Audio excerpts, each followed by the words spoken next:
¿Qué tal? Muy buenos días a todos, bienvenidos a Junta Médica. Hoy no vamos a hablar de un tema, sino de dos. Vamos a hablar de la cirrosis y también del hígado graso. Generalmente cuando mencionamos la palabra cirrosis, la gente tiende a pensar que es porque una persona consume muchísimo alcohol, pero esto también se puede producir por un hígado graso no alcohólico. ¿A qué no lo sabían? Comenzamos Junta Médica.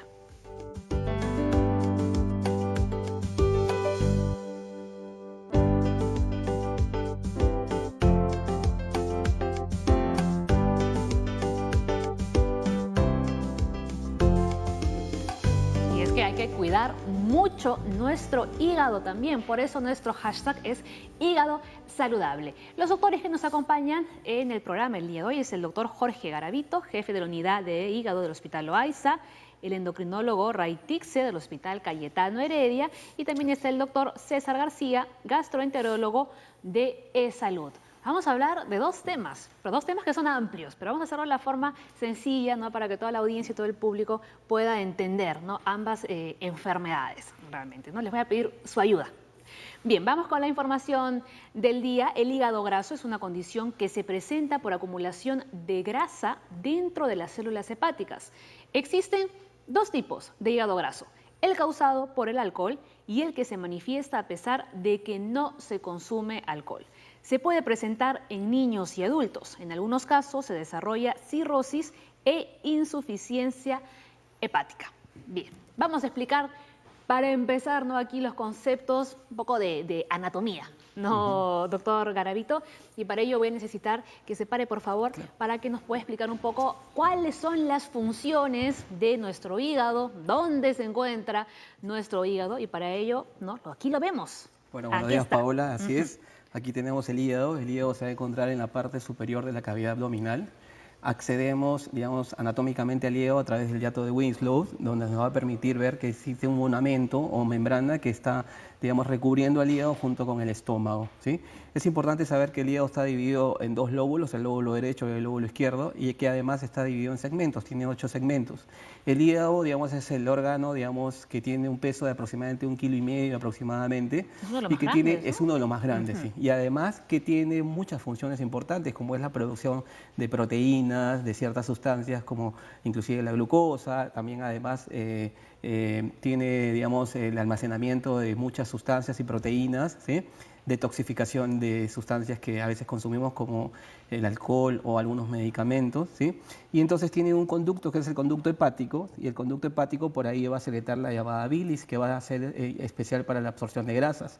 Ese conducto hepático termina en el intestino delgado, que no lo vemos acá, pero está un poquito más abajo, ¿sí? Y ahí donde va a verter, digamos, el contenido de la bilis hacia el duodeno. Entonces tiene mucha relación con el duodeno, tiene mucha relación con el estómago. A la derecha está hacia arriba del riñón derecho, por eso que en las ecografías siempre los ecografistas, digamos, hacen una, digamos, diferencia entre la ecogenicidad hepática y la renal para saber dónde están situados. Es importante Realmente no es eso. fácil palpar el hígado.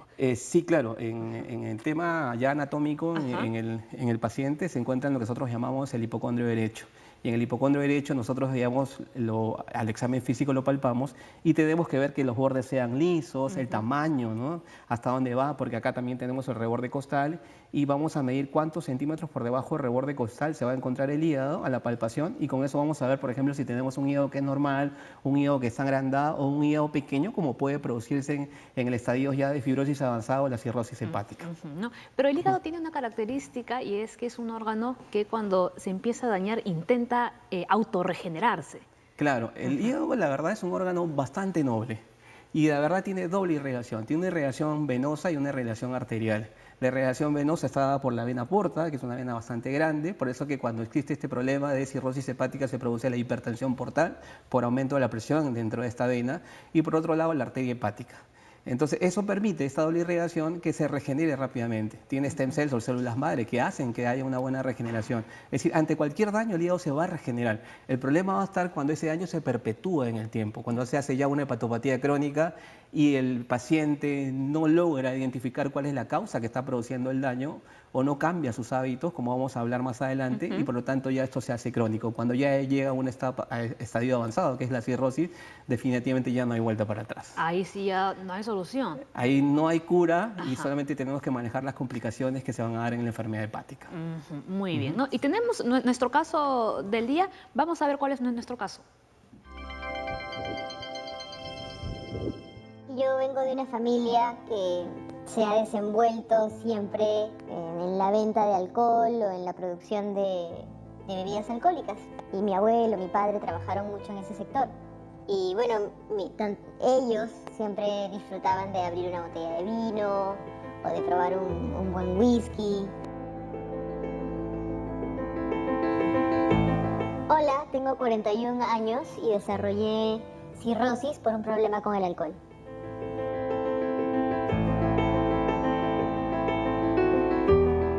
Bueno, empecé a sentirme cansada y agotada, pero sin embargo, eso era como que un poco común en mí y no notaba que fuera extraño, ¿no? Es más, recién descubrí que tenía cirrosis cuando me dio una crisis hepática y tuve una falla en el hígado que me provocaba sangrados. Y ahí fue cuando los doctores determinaron que tenía cirrosis y una sumamente grave, ¿no? Como que bastante avanzada. Y que a esas alturas prácticamente la única solución era un trasplante de hígado. Y cuando me enteré de eso, de hecho fue muy duro. Los doctores me mencionaron que para que una persona llegue al estado en el que yo estaba, debía consumir por lo menos 80 gramos de alcohol por un periodo de 10 años. Entonces, definitivamente había sido un exceso, ¿no? Y me pasó que, por ejemplo, bajé mucho de peso, que cuando iba al baño mi orina era sumamente amarilla y tenía mucha dificultad, por ejemplo, para concentrarme en cosas sencillas, no sé, en ir al banco, en sacar plata del cajero, en hacer transacciones, en leer, en prestarle atención a las personas. Me rehusaba a ir al médico. O sea, me asustaba el hecho de que un médico me dijera, oye, tienes cirrosis, ¿no? Me interné en el hospital, estuve internada en el hospital durante casi 2 meses, sobreviviendo con medicamentos y controlando el funcionamiento de mi hígado, para ver si siguiendo todos estos pasos tenía la oportunidad de hacerme el trasplante. Muy bien. Bueno, nuestro caso del día era en referencia a la cirrosis, ¿no? Bien complicado, además, la situación en la que se encuentra, ¿no? Nuestra paciente anónima. A ver, ¿qué opinan ustedes de lo que hemos escuchado? Bien, estamos hablando de una chica que probablemente ya esté en un estadio final de enfermedad, de acuerdo a lo que ella comentaba. Porque le dice que lo que le queda es un trasplante de hígado, casi. Exacto, Ajá. porque como habíamos comentado al principio, cuando ya hay cirrosis hepática y aparecen las complicaciones, no hay ya vuelta para atrás, no hay una cura y la única solución es el trasplante de hígado. Como bien dijo ella, la causa es lo primero que uno tiene que saber, cuál es la causa de que ha producido este problema de cirrosis, y en el caso de ella ha sido el alcohol. Cuando hablamos específicamente del hígado graso, vamos a dividirlos en causas por alcohol o causas que no sean por consumo de alcohol, ¿no? Entonces, en general, la denominación de hígado graso es hígado graso no alcohólico. Esas son las denominaciones de NALF, digamos en inglés, ¿no? Que se refieren a las personas que no consumen alcohol y que van a estar en relación a otras patologías o comorbilidades que después vamos a conversar sobre ello. ¿No? Y vamos a ver, por ejemplo, ahí vemos, ¿no? Están los dos tipos, ¿no? El que se divide el hígado graso, el no alcohólico y el alcohólico. Vamos a ver el no alcohólico. Es el que no presenta daños en el hígado, pero sí presenta inflamación y lesión en el hígado, esteatosis hepática no alcohólica. A ver, ¿nos pueden explicar los doctores con mayor detalle, por favor? En este caso hay que primero comentar de que basta el 5% del exceso de grasa dentro del hígado para que se llame hígado graso, ¿no?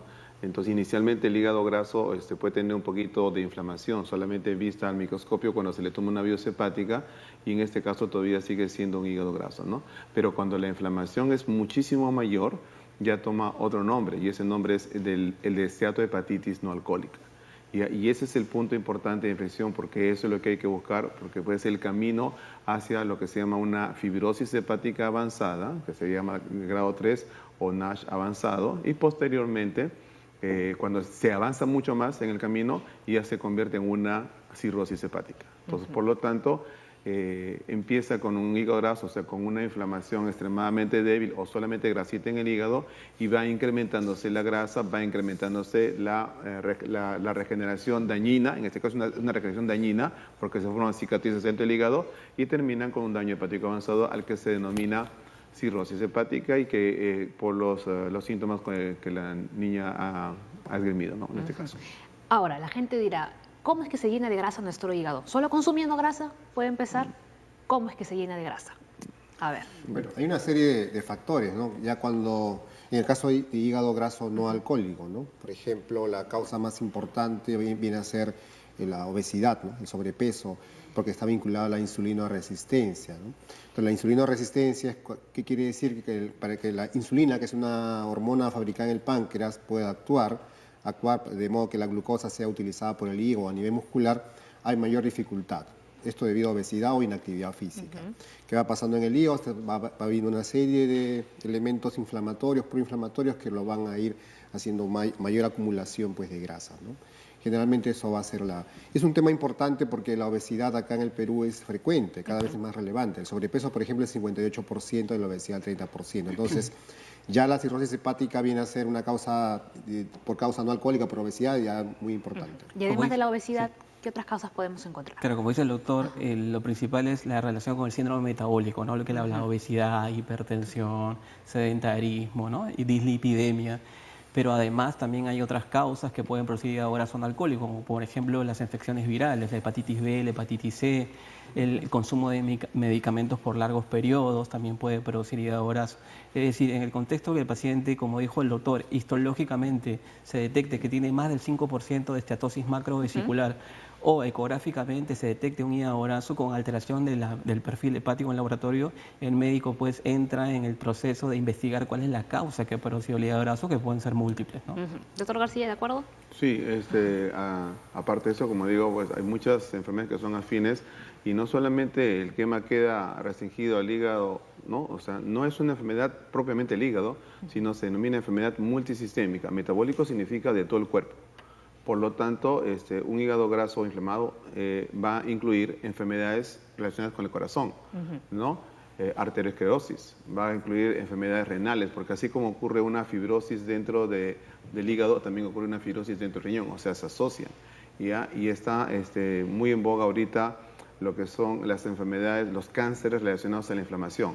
Entonces, aparte de que una cirrosis hepática avanzada puede producirse cáncer de hígado, también el paciente que es obeso, que tiene resistencia a la insulina y todo, va a desarrollar cáncer de colon a través del cuadro inflamatorio, y va a producir cáncer de mama, que es la número 1 ahora del país. Entonces, esos tipos de tumores, que son tumores extrahepáticos, están muy relacionados con esta enfermedad, ¿no? Obviamente no todas las píldoras que veo ahí, todas son las responsables, sino hay algunas, ¿no? Entonces el médico tiene que estar atento a saber qué pastillas toma, en qué cantidades toma, porque también y las hierbas también, que a veces uno toma cualquier hierbita y piensa que es sana, ¿no? Muchas hierbas son dañinas también y causan un montón de problemas. ¿No? Y más adelante usted nos va a contar cuáles, por ejemplo, no se deben consumir. Hacemos nuestra primera pausa en Junta Médica, ya volvemos.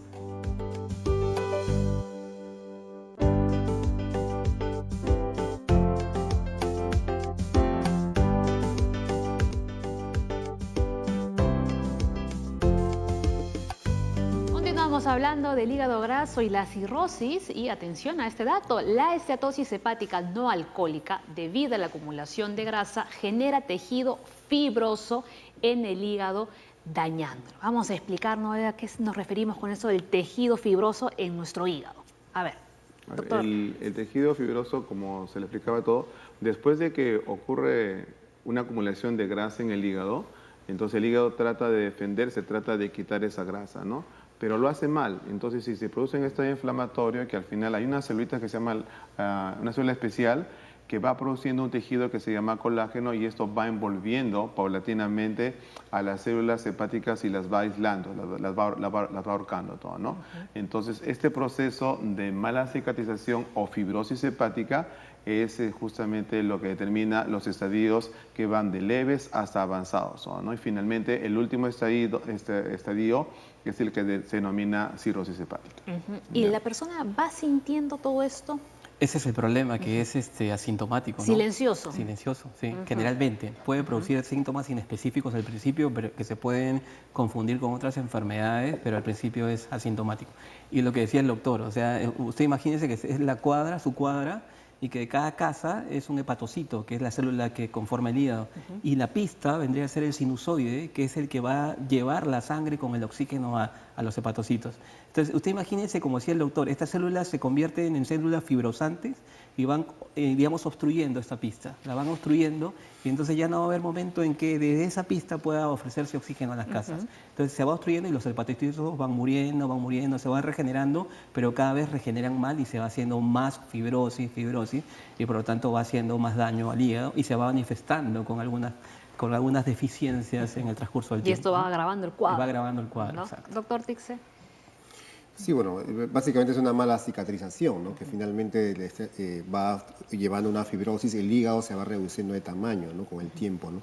Un hígado de una persona con cirrosis es duro y de tamaño disminuido, ¿no? Ya prácticamente es un hígado, como se ha señalado, es un órgano tan noble que para que manifieste síntomas ya tiene que estar pues en estadios muy avanzados de enfermedad. Muy bien. A ver, no todas las personas con esteatohepatitis no alcohólica tendrán cirrosis, ¿no? Y a continuación, la cirrosis es la enfermedad crónica irreversible del hígado que impide su adecuado funcionamiento.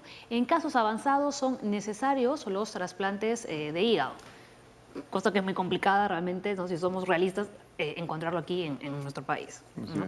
Eso es importante porque cuando tenemos enfermedad grasa del hígado no alcohólico, vamos a diferenciarlo en lo que es la esteatosis, solamente el acúmulo de grasa, y lo que es la esteatohepatitis, como decía el doctor. Entonces, cuando hay esteatosis, digamos, es mucho más manejable porque haciendo unas correcciones, digamos, en el hábito higiénico, dietético, bajar de peso, hacer actividad física, pueden hacer la reversibilidad del cuadro. En la esteatohepatitis ¿Del todo? ¿Se puede revertir del te todo? puedes revertir totalmente. Ya en la esteatohepatitis es un poco más complicado. Pero inclusive en un estadio de fibrosis, sin llegar a cirrosis, se ha demostrado que la actividad física, por lo menos 30 minutos diarios, en total unos 150 minutos semanales, y el bajar el peso un 10% puede revertir la lesión de fibrosis dentro del hígado. Así que, digamos, algo, digamos, que no es caro, digamos, y que lo podemos hacer todos, puede revertir la enfermedad.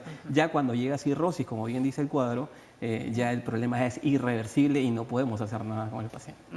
A ver, doctor. Sí, justamente lo que se denomina una esteatohepatitis temprana, o en inglés sus siglas NASH, tiene su día, que ha sido hace poco, el día 12 de junio. Y ese es justamente el punto de inflexión, el punto de quiebre para poder evitar todas las fases más avanzadas de enfermedad.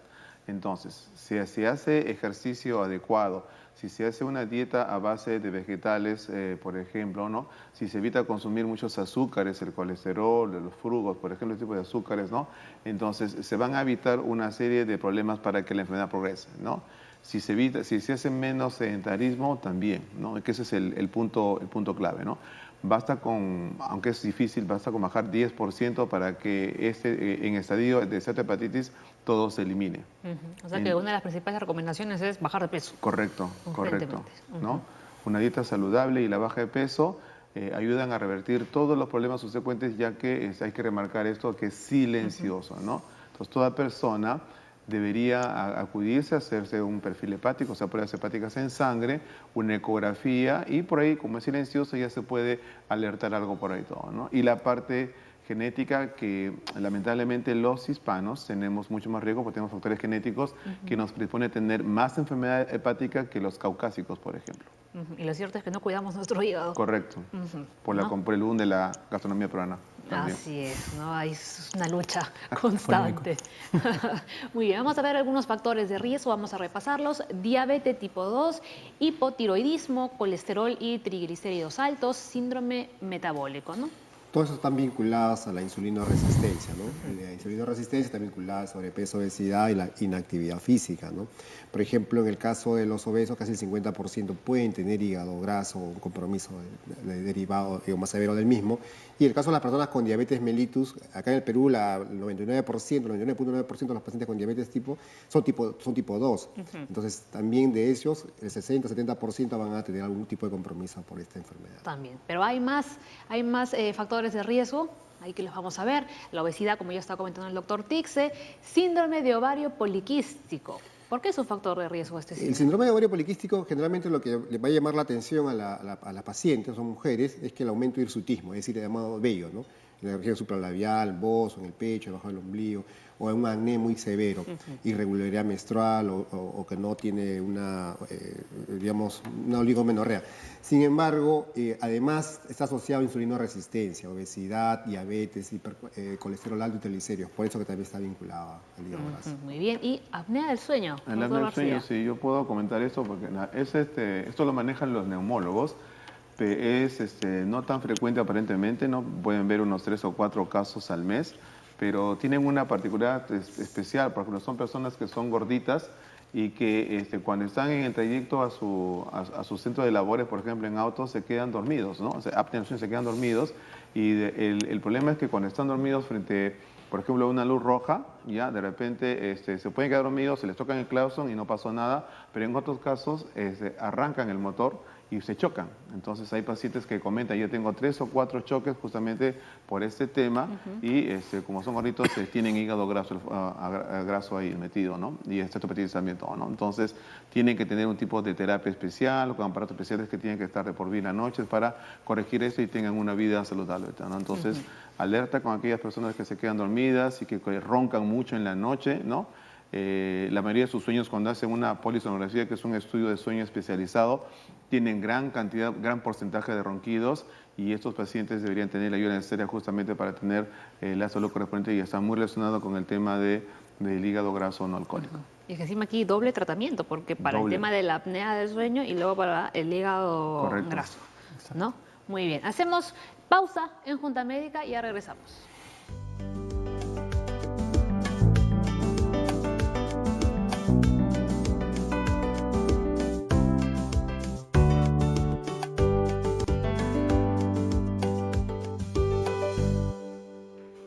Muy bien, es muy importante que los doctores también, ¿no?, nos comenten que el tema del hígado graso está muy relacionado con los problemas cardiovasculares. No, a ver, hay que reforzar esto también. A ver, doctor. Sí, yo creo que sí, eso es muy importante porque se ha demostrado que así como hay grasita, digamos, en el hígado, y a esta grasita también se va al corazón. Entonces va a haber ciertos trastornos en el tejido del músculo cardíaco. Entonces, ¿qué pasa? Que se acumula grasa y el ventrículo izquierdo no trabaja bien, ¿ya? Los sistemas de conducción nerviosa del corazón tampoco trabajan bien, entonces empiezan a aparecer arritmias cardíacas. Empieza el corazón izquierdo a crecer y puede haber insuficiencia cardíaca. Empieza a aparecer ateromas, que es la acumulación como un chicle de grasa dentro de las arterias coronarias. Entonces hay trastornos isquémicos, ¿no? Entonces muchos de los pacientes no llegan a las hepáticas, sino mueren por eventos cardiovasculares, sobre todo si tienen la obesidad de la mano, y si tienen una obesidad, lo que se llama mórbida, ¿no? Con una índice de masa corporal mayor de 40, ¿no? Entonces, paciente extremadamente gordito, alto riesgo de morir de enfermedad cardíaca porque tiene su hígado graso ahí metido, ¿no? Entonces esto hay que reforzar, que los muy gorditos todos tienen que hacer una evaluación cardíaca específica para ver este tipo de trastornos cardiovasculares. Perfecto, entendido. Ahora sí ha llegado el momento de ver qué nos ha preparado Aura con su nueva Ruta de la Salud. Hola, esta Ruta de la Salud arranca en la Plaza San Martín y con un montón de preguntas, esta vez sobre hígado graso, así que busquemos a la gente y veamos qué tienen que decir.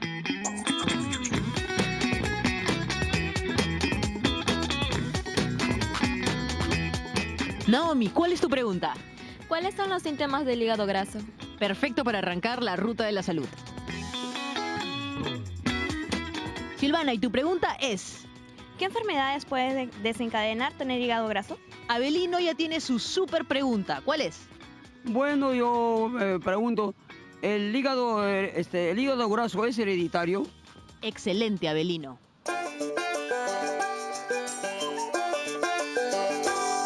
Señora Katy, ¿cuál es su pregunta? ¿El hígado graso tiene tratamiento?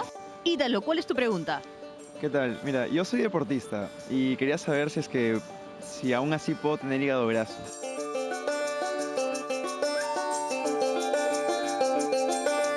Mi pregunta es, señorita, usted, muy buenos días. ¿Hay alguna dieta para curar el hígado graso? Señora Kendi, cuéntenos, ¿cuál es su pregunta? Bueno, ¿los niños pueden desarrollar hígado graso?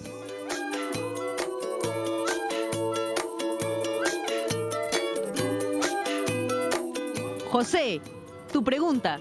Si yo tuviera hígado graso, ¿pudiera beber? Excelente.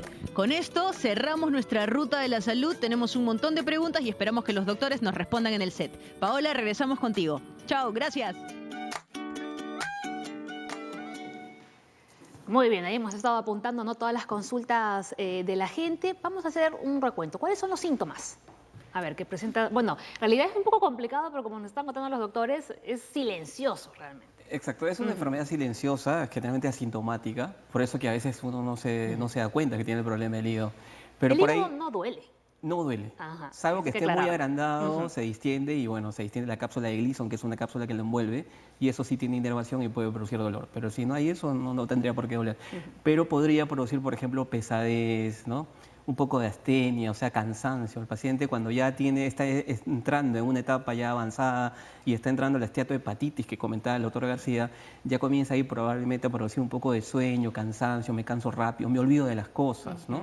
Tengo un poquito más de dificultad para hacer mis actividades diarias. Y lo otro es la pesadez en el hipocondrio derecho, que es el lado derecho superior del abdomen, ¿no? El aquí. Eso podría ser. Esta parte de acá. Exacto. Aquí lo vemos, ¿no? Exacto. Ahora, decía un joven, decía, ¿es posible que una persona que hace mucho deporte también pueda tener hígado graso? Sí es posible porque... voy a juntar otra palabra porque había una pregunta era sobre si el tema era hereditario, ¿no? Ajá. ¿Ya? Bueno, en realidad no es hereditario, pero yo les he mencionado que los hispanos tienen varios genes, hay hasta 3 o 4 genes involucrados en grandes cohortes que involucran a la predisposición de los hispanos, ¿no? Entonces se ve en niños, se ve adolescentes jóvenes que tienen enfermedad incluso hepática muy avanzada, incluso estadios cirróticos, y que obviamente que esas personas hacen algo de deporte, y si tienen ese factor o 3 o 4 factores genéticos fuertes, pueden tener algo de hígado graso, ¿no? O sea, no los exime, ¿no? O sea, una persona puede ser delgada y puede tener un poquitín de hígado graso. Ahora, decía un señor, doctor Tixe, la dieta. Bueno, la dieta, básicamente bajar el consumo de carbohidratos, de grasas, aumentar la cantidad de proteína, ¿no? Entonces, lograr un objetivo de bajar de peso entre el 5 al 10%. Y que cuál debe ser progresivo, ¿no? No debe ser tampoco tan intenso, ¿no? Más o menos se calcula medio kilo por mes, dependiendo de la severidad de la obesidad, ¿no? Ahora, cuando hablamos de grasas, entendemos que hay que quitarnos las grasas, pues, las saturadas, ¿no?, o lo de las frituras, pero sí pueden consumir, por ejemplo, grasas saludables, como la que podemos encontrar en el aceite de oliva, en la palta, en los frutos secos. Sobre todo las grasas saturadas, como he dicho, la comida chatarra, ¿no? Es la que está más vinculada. El colesterol, por ejemplo, deriva de las grasas animales, tampoco hay que exceder en las carnes rojas. No, porque hay gente que dice, hago dieta, pero ya a un extremo total, ¿no? No, la dieta tiene que ser genuina y progresiva, ¿no? Porque de pronto estamos consumiendo, de la noche a la mañana consumimos verduras, solamente verduras, también nos vamos a agotar. Tiene que ser lentamente y progresivo. Muy O bien. sea, el hecho de hacer dieta no significa dejar de comer todo absolutamente, Exacto. sino de balancearla, hacer un buen balance de la alimentación, que sea nutritiva, con alimentos buenos, como dijo el doctor, no grasas saturadas. Y además el tema de los azúcares simples, ¿no? Porque eso se va a ir directamente al hígado y se va a acumular como triglicéridos. Cuando hablamos de dislipidemia, hablamos que hay un aumento tanto de colesterol y de triglicéridos. Entre los lípidos totales son las dos formas. Entonces, la que se ha demostrado que produce más hígado graso es el aumento de triglicéridos, y eso es justamente por los azúcares simples. Por ejemplo, un jugo de papaya, ¿no?, que podemos hacer, es mejor comer la papaya o las frutas cortadas o picadas que hacerlas como jugo, porque ahí se absorbe mucho más rápido la fructosa y otros, digamos, carbohidratos simples, ¿no? Y esos jugos, como decía el doctor, que vienen en caja, en realidad tampoco naturales tampoco son, ¿no? Yo quiero, por ejemplo, reforzar el tema, porque a veces mucha gente escucha, ¿no? Grasas saturadas, grasas insaturadas, grasas trans, ¿lo entienden? De repente no lo entienden, ¿no? Entonces, la forma más sencilla, y pueden de repente esto investigar un poquito más en internet para que lo tengan claro. Tiene, por ejemplo, una hilera, un tubo todo, y está, por ejemplo, lleno de carbonos. Si esa hilera está llenecita de carbonos, eso sería saturado, ¿no? Pero si, por ejemplo, esa hilera le faltan varios carbonos por llenar, eso sería insaturada. En todo lo que sea insaturado es más fácil de digerir. Por ejemplo, aceite de oliva, ¿no? Tiene gran cantidad de grasa saturada, ¿no? Pero, por ejemplo, el coco tiene mucha grasa saturada, entonces es malo, ¿no? Entonces, porque tiene otro tipo de aceites. Entonces, uno tiene que investigar en internet. Los frutos secos que has mencionado, por ejemplo, tienen esas grasas que son buenas, que son insaturadas, y obviamente que le hay mucho mejor todo, ¿no? La fructosa, como mencionaron, ¿no?, donde están los azúcares, el azúcar de mesa, sencillamente todo, se transforma en otro tipo de azúcar o tiene otro tipo de azúcar que es la fructosa, y la fructosa provoca inflamación, en el hígado directamente, ¿no? Entonces, consumir carbohidratos que tengan gran cantidad de fructosa van a causar inflamación y van a causar esteatopedia, y eso ya está bien documentado, ¿no? Entonces, informarse un poquito más, qué alimentos tienen grasas insaturadas, que son las buenas, qué alimentos tienen grasas saturadas, comida chatarra, que son las malas, ¿no? Entonces el aceite de coco no es tan bueno como no es tan bueno, dices, o sea, ¿no? Y últimamente se ha puesto muy de moda para sí, cocinar, para todo. Sí, claro, hay que investigar un poquito más y de esta forma, conversando con los nutricionistas, les van a permitir tener los elementos de juicio para adquirir una dieta balanceada. Así es, muy bien. Vamos con este dato. El hígado graso por alcohol ocurre después de años de consumo excesivo de alcohol. No se presenta en todos los bebedores empedernidos. Pero sí ocurrió, por ejemplo, ¿no?, en nuestra paciente anónima, ¿no?, que después de tantos años de haber estado consumiendo alcohol, de los 14, si no me equivoco, ¿no?, tiene 41 y ya tiene cirrosis.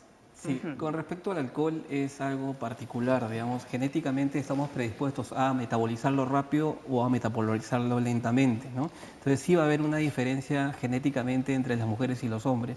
Los hombres generalmente metabolizamos más rápido el alcohol, ¿no? Somos acetiladores rápidos y las mujeres lo metabolizan un poquito más lento. Entonces las concentraciones de alcohol que se necesitan en ambos sexos van a ser distintas. En el hombre, por ejemplo, va entre 40 a 60 gramos y la mujer entre 15 a 20 gramos. O sea, menos cantidad de alcohol pueden producir ya daño en el hígado en el sexo femenino. Y obviamente con el transcurso del tiempo, aproximadamente 5 a 10 años, ya puede haber ya un cierto grado de fibrosis en todo caso por el tema del alcohol. Una persona que, por ejemplo, toma una copa de vino al día, ¿a la larga podría desarrollar? Bueno, va a depender de la cantidad de gramos, ¿no es cierto? O sea, cuando hablamos de bebidas espirituosas o bebidas fermentativas, generalmente o destiladas. Las bebidas espirituosas generalmente tienen menor grado de alcohol que las bebidas destiladas.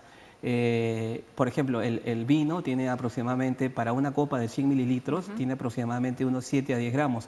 En relación al pisco, por ejemplo, el whisky, que un vasito de whisky de 100 mililitros tiene 40 gramos de alcohol. Entonces, lo que vamos a hacer es la sumatoria, digamos, en el día a día, ¿no es cierto? Y la cerveza está aproximadamente entre 5 a 6 gramos por 100 mililitros, ¿no? Entonces, uno lo que tiene que hacer es la sumatoria y va a depender, vuelvo a repetir, si es el sexo femenino o el sexo masculino para más o menos predecir cómo se va a producir el daño. A ver, el doctor Raitig, si lo veo que está asintiendo. Claro, o sea, sí, dependiendo de todos los tipos de los licores, ¿no? Por ejemplo, ya un estudio más ecológico que se hizo a nivel qué tipo de licores está más vinculados a enfermedad cardiovascular, porque recuerde que el síndrome metabólico está vinculado a hígado graso y eso, que mucha gente va a fallecer incluso antes de que hacer la cirrosis, ¿no? Entonces, lo que se vio que era el licor más sano era el vino tinto seco, ¿no? Sin embargo, acá el consumo de ese vino es muy poco, ¿no? Por ejemplo, acá más consumimos el dulce, ¿no?, el semiseco. Entonces tiene mayor cantidad de aporte calórico, ¿no? Los otros licores que tienen gran aporte calórico, como el ron o el whisky, también tienen muchas calorías, ¿no? Entonces diríamos que eso también depende, ¿no? Precisamente lo único que tenía incluso un factor protector venía a ser el vino seco, ¿no? De repente en los países como Francia, ¿no? Ahí sí se consume más. Vamos a ver, doctores, la segunda parte del caso.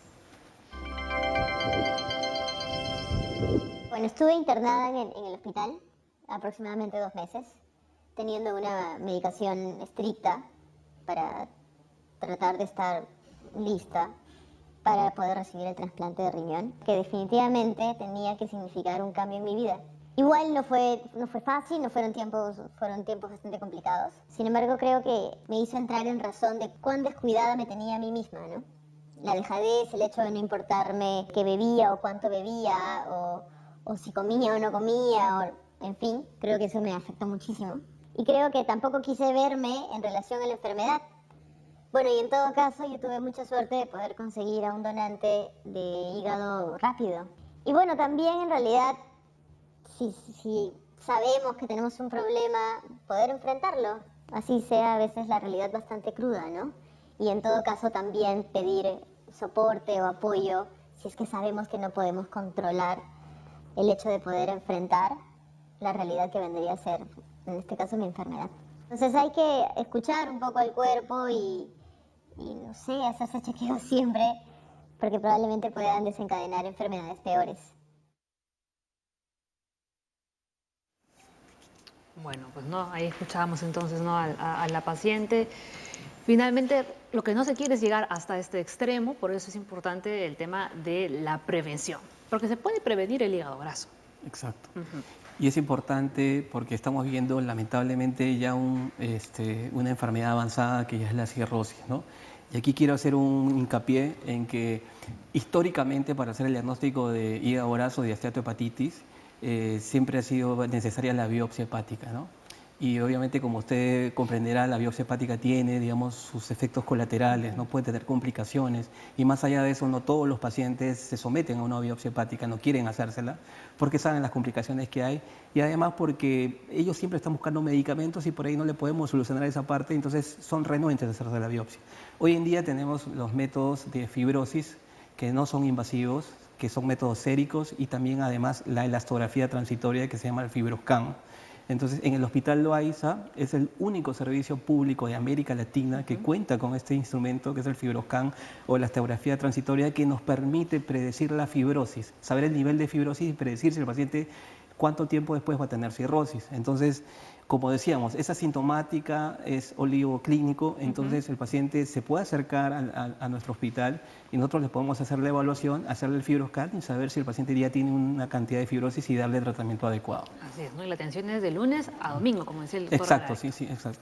Hacemos guardia de 24 horas también. A ver, ya te cuento, como primicia de todo, que Salud ya el próximo mes, a través del Hospital Revelati, va a tener un FibroScan y se va a hacer muchas cosas porque requiere otro tipo de aparatito que se llama CAP, ¿no?, para poder detectar, por ejemplo, en este caso, el hígado graso.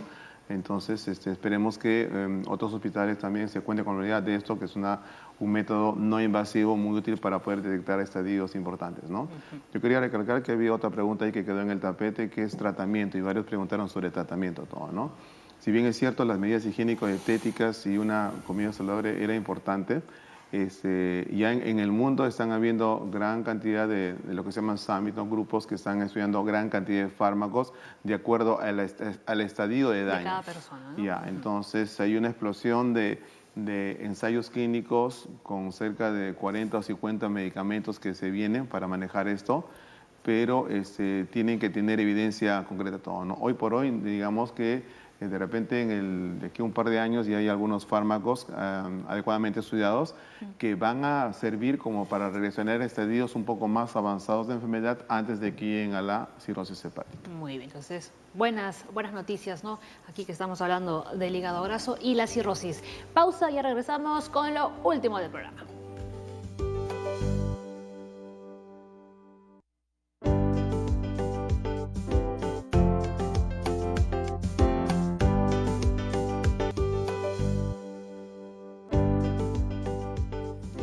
Vamos de inmediato con algunas consultas que ustedes nos han enviado a través de las redes sociales con nuestro hashtag del día, que es hígado saludable.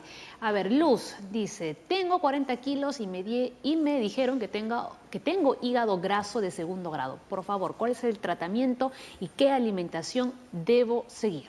40 kilos, bien doradita. Claro, 40 kilos, ahí falta la edad, ¿no? Claro, no especificado su edad. Claro, porque puede ser un niño, está muy gordito todo, pero es una persona adulta, no tanto todo, ¿no? Entonces, ahí dice, por ejemplo, hígado graso de segundo grado. Esto probablemente ha sido hecho por una ecografía, ¿no?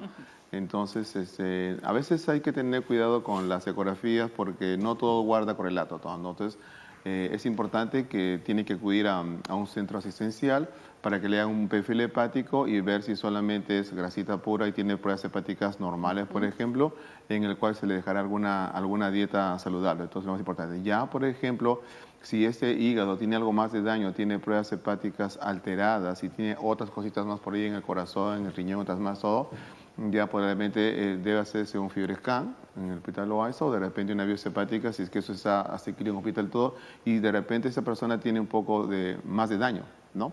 Entonces, lo importante es que vaya a un especialista y de esta manera determinar exactamente si este segundo grado de hígado tiene alguna repercusión o no. Muy bien. A ver, ¿qué nos dice Doris? ¿Un niño de 1 año y medio puede sufrir de hígado graso? Dice aquí, ¿a qué se debe que un hígado a corta edad pueda estar inflamado? A ver. Hígado graso. Bueno, primero habría que determinar en qué se basaron para hacer la prueba de hígado graso, ¿no? Recuerda que el hígado graso tiene una serie de etiologías, ¿no? Incluso enfermedades congénitas, de mal metabolismo en las grasas. Entonces, eso habría que hacer un estudio un poquito más cuidadoso, ¿no? Definitivamente a esa edad de hablar de alcohol no correspondería, obesidad muy tampoco, y hepatitis muy alejado, ¿no? Porque hepatitis B, la que está asociada a hígado graso, a este tipo de compromiso. De repente hay otro tipo de enfermedades metabólicas que habría que explorar, ¿no? Muy bien, a ver qué dice Kenia. Hola con todos. Sé que cuando el hígado no está trabajando bien se produce la acumulación de líquido en el abdomen. ¿Cómo puedo eliminarlo? Bueno, con el hígado graso en realidad no existe eso. Eso existe cuando ya hay una enfermedad avanzada, que es la cirrosis hepática. Pueden acumularse líquidos, producir edema y la llamada citis, cuando hay acumulación de líquido en el abdomen. Pero definitivamente en el contexto del hígado graso probablemente ella lo que tenga es un cuadro, digamos, hormonal, otra comorbilidad asociada al hígado graso por el sobrepeso, y definitivamente tiene que acercarse al especialista para detectarse por qué está acumulando líquidos y darle tratamiento adecuado, pero no por el hígado graso. Muy bien, Gise Cons dice, ¿es verdad que los que tienen hígado graso son propensos a tener diabetes? ¿Cómo evitar el hígado graso en los niños? Sí, eso es correcto. Todos los pacientes que tienen diabetes, por ejemplo, en retrospectiva, 70% tienen daño hepático, ¿no? Entonces es muy frecuente. Y al revés, ¿no? O sea, cuando uno ve, por ejemplo, un hígado graso y se le pide pues glucosa o se le pide tolerancia a la glucosa, que son exámenes especiales, o insulina, por ejemplo, uno va a encontrar que este paciente es diabético y por ello es una sorpresa, ¿no? Entonces, ¿que soy diabético? Sí, eres diabético porque tienes esto de acá. Entonces, eso sí es correcto, es cierto. Hay una estrecha relación entre ambas entradas, ¿no? Diabetes y hígado graso y diabetes. Considérese que son enfermedades metabólicas, ¿no? O sea, metabólicas quiere decir que afectan todo el metabolismo, son sistémicas, entonces no están vinculadas, ¿no? No solamente esto, sino la hipercolesterolemia, triglicéridos altos, insulinoresistencia. Doctores, y fíjense la de Ana María, ¿no? Dice, hola, buenas tardes. Bueno, ahí estará buenas tardes. Soy de Argentina, desde Argentina nos están viendo. Tengo el hígado levemente graso y un pólipo de 6 milímetros en la vesícula. Puede ser que esto me produzca dolor en la parte derecha del abdomen y en la última ecografía no me dijeron nada del hígado graso, solo del pólipo. Puede ser que se haya mejorado ya que bajé unos kilos haciendo una buena alimentación y cuidándome. A ver, muchas gracias. Sí, perfecto. A ver, son dos cosas completamente diferentes. Hay estudios acá en el Perú que casi todos los pólipos que se operan, porque los cirujanos tienen mucha tendencia a operar pólipos de vesícula rápidamente, son de colesterol. Así que si tenemos una dislipidemia, o sea, colesterol, triglicéridos elevados en esta paciente, tranquilamente va a tener el hígado graso, ¿no? Pero generalmente no son vinculantes, ¿no? Es controversial. Muchos cirujanos, si ven esto, van a querer operar. Otros no tanto, prefieren observar. Entonces, y si ha bajado de peso, definitivamente ese hígado graso ha mejorado. ¿Ustedes están de acuerdo? Sí, claro. O sea, habría que ver la edad de la paciente, habría que ver cuál fue el peso, digamos, previamente a su baja. Pero definitivamente, como dice el doctor, el hecho de tener un pólipo vesicular es un hallazgo, ¿sí? Puede dar otros síntomas como reflujo biliar, diarreas, ese pólipo, ¿no? Pero el dolor puede estar en relación a otras causas, probablemente también asociado a colon irritable, porque el ángulo hepático del colon pasa también por ahí. A veces mucha gente confunde el dolor colónico con el dolor hepático. Ya dijimos que el hígado no duele generalmente, pero sí puede haber una sensación de pesadez. Las medidas que ha tomado son buenísimas, porque ya lo dijimos, hay que bajar de peso, generalmente 10% en 6 meses, nunca bruscamente. Hay que alimentarse bien, la dieta es importantísima. Y por el otro lado la actividad física, que son 150 minutos semanales. Con respecto al pólipos mayores de 5 milímetros, ella debería acercarse a un cirujano porque ya hay que ver la forma de operar esa vesícula, porque eso es un factor de riesgo para el cáncer de vesícula. Doctor Tixe. Sí, interesante, ¿no? Interesante el caso. Y otra cosa también que quería tocar del caso es cuando la paciente decía, escucha tu cuerpo, ¿no? Ella tenía malestares, molestias inespecíficas, y eso es bueno acudir al médico tempranamente, considerando que esta enfermedad particularmente da síntomas muy inespecíficos, ¿no?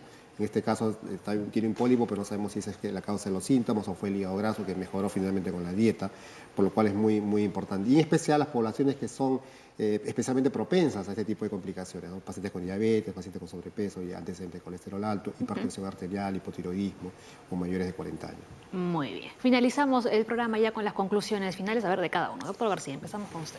Bueno, lo más importante es que todo facultativo, todo médico que me esté escuchando, todo personal de salud, y que tiene la oportunidad de ver pacientes todo, pues nada cuesta solicitarles una ecografía para evaluación hepática, pedirles un perfil hepático en sangre y poder por ahí detectar esta enfermedad que es silenciosa, como lo hemos repetido en varias oportunidades. De esa manera uno puede encontrar hígados grasos muy leves, en los cuales solamente se puede dar algún consejo higiénico dietético, ¿no? Ejercicio, lo demás todo, o encontrar alguna enfermedad un poco más avanzada y derivarlo al especialista si lo pueden manejar en buena cuenta, ¿no? De esta forma, como digo, no solamente a través de exámenes sencillos vamos a poder diagnosticar mayor cantidad de hígados grasos y sus afines, sino también prevenir las enfermedades que siguen, ¿no? La diabetes, enfermedades renales, enfermedades cardiovasculares, enfermedades metabólicas, y si sigue avanzando eso, los tumores, ¿no? Cáncer de hígado, cáncer de mama, cáncer de colon, y eventualmente evitar una cirrosis y un trasplante hepático, que es bastante difícil de conseguir hoy por hoy en nuestro país. Listo. A ver, doctor Tixi. Afrontar este tema con varias especialidades. Hemos entendido que está vinculado a enfermedad cardíaca, seguramente vamos a requerir el apoyo de un cardiólogo. Si nosotros los que vemos casos de diabetes o como médicos generales, alguna alteración en el hígado, algunas enzimas hepáticas ligeramente elevadas, transferirlo, coordinarlo con el gastroenterólogo para una atención temprana y manejar el tratamiento con nutrición y también con los cambios de estilo de vida, ¿no? Explicarle al paciente cuáles son las consecuencias que puede tener este problema, de modo que él también pueda adherirse mayor fácilmente al tratamiento, ¿no? Hacerle entender. A ver, doctor Garavito. Bueno, simplemente para acotar lo que ya han dicho mis colegas, es que la medicina moderna se basa en la prevención.